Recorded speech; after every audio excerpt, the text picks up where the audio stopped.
So a big part of immunity is trying to prevent microbes from actually entering, and we're going to talk about humans here, entering a person's body. So skin and mucous membranes, these are considered the first line of defense. Skin and mucous membranes are the first lines of defense. Skin is a barrier that is hard to penetrate for microbes because it's a living layer. The top layer is dead.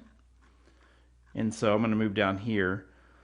The top layer is dead, and so that part gets sloughed off daily. And then there's layers underneath that add on layers. So it's very hard for microbes to cross.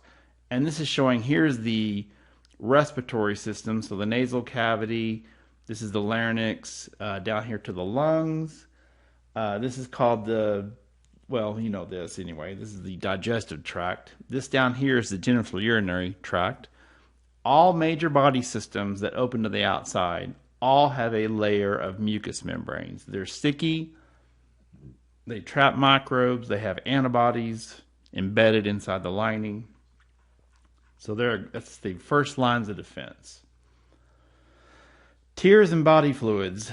They contain something called lysozyme, which is almost like a penicillin. It breaks up cell walls. And I'm going to leave it here. So there's saliva, tears, there's mucus. Sebaceous glands are oil glands in skin. They have a high concentration of fatty acids. So that is also antimicrobial. Wax, ceruminous glands, believe it or not, wax traps things that get in the ears. Skin is acidic. Sweat is showing washing off the body.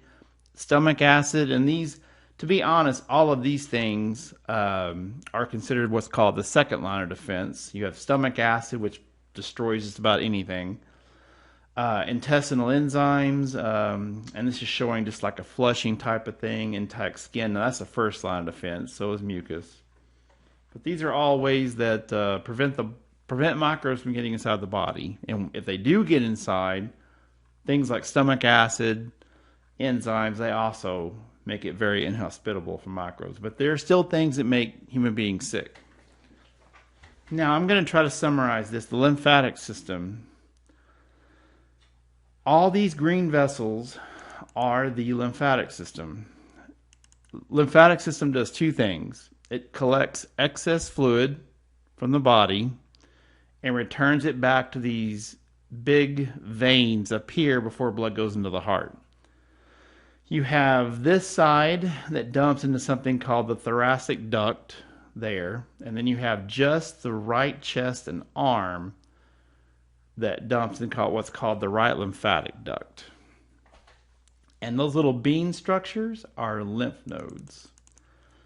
Those inside there. So I'll try to make this quick, but the lymphatic system stores white blood cells and immunity. That's its second major function. The first one is returning excess fluid back to the bloodstream. The second thing is immunity. When you get immunity to something, it's stored in the immune system, in the lymphatic system. Here is a computer-generated, kind of a creepy-looking person, but you can see if I get really close, if I click up here, you can see all the lymph nodes in the neck. And the way this works is the lymph picks up excess fluid from the body, and if a person has a microbial infection, it ends up in body fluids, and then it's going to end up in the lymphatic system. Okay, I'm going to take away the skin and get really close. See the green tubes? Those are lymphatic vessels. These are lymph nodes, which lymph nodes have white blood cells, and they have some very specialized cells that all kill microbes. If you go down here, there's some of the bigger vessels. Let me back up a little more, and I'll get out of this. It's not necessarily super user-friendly. But down in this area, see all the little bean structures, those are lymph nodes, but you can see they're everywhere. And when you go to the doctor, they feel your neck to see if you have swollen lymph nodes. Swollen lymph nodes are a sign of infection. So I'm going to go back. So, all right, lymphatic tissues, lymph nodes, filtering potentially harmful particles from lymph. That's what I was talking about, returning excess fluid. And here's how the flow would go. It goes from what are called capillaries to vessels, to a lymph node, to a vessel, and then lymphatic trunks. Actually, vessels have valves in them to prevent backflow.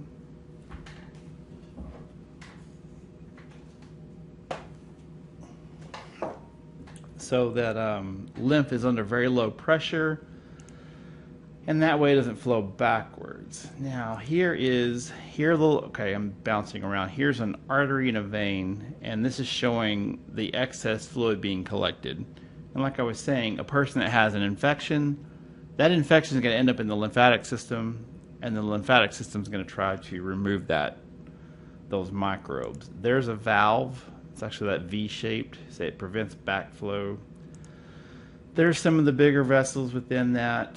And then I have here an actual lymph node, little bean structures. And like I was saying, these swell up during periods of infection. And here's why. The fluid coming in from these vessels is going to go through here, and you can see macrophages. Those are big white blood cells. They eat other foreign microbes. T cells and B cells in the last video, that is called specific immunity. When you get vaccinated or you get sick, you get some immunity stored up with certain organisms. Not everything, but certain organisms you get immunity that will last. And that's why you get vaccinated for certain things. That's all stored in the lymphatic system. But yeah, you can see the fluid going through here is then exiting this lymph node, and if there's any microbes in that fluid going through this area, they get ambushed. And then it goes from this lymph node and flows through another one and through another one and vice versa. And doing that, it filters the lymph. That's what happens if you block the lymphatic system. That's all that fluid and swelling is draining down to the legs. This is called elephantiasis, and that's caused by a microbe, believe it or not. But yeah, the lymphatic system, it drains fluid, and it's located everywhere there's an artery and vein, and there's quite a few of these in the neck.